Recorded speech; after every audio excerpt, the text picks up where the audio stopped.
Certains pays, au nombre desquels l'Afrique du Sud, espèrent qu'en levant les droits de brevet, les vaccins seraient rendus plus facilement disponibles dans le monde entier. Mais tout le monde n'est pas forcément d'accord. La demande excède l'offre, non pas à cause de la propriété intellectuelle, mais à cause de l'incapacité d'adapter la production à la demande mondiale.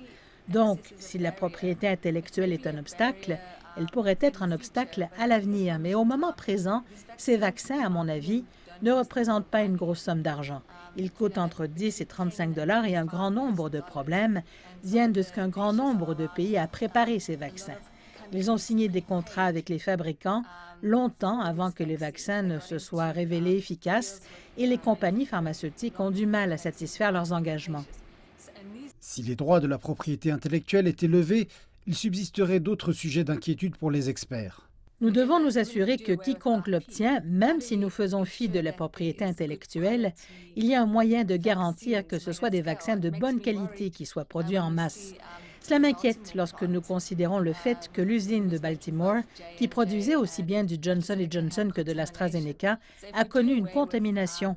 Donc, si nous nous débarrassons de la propriété intellectuelle, nous devons également nous assurer que nous ne sacrifions pas la qualité des vaccins produits. Glenda Gray se demande aussi pourquoi il n'est pas également demandé que les droits de brevet sur les tests de diagnostic à la COVID-19 soient levés.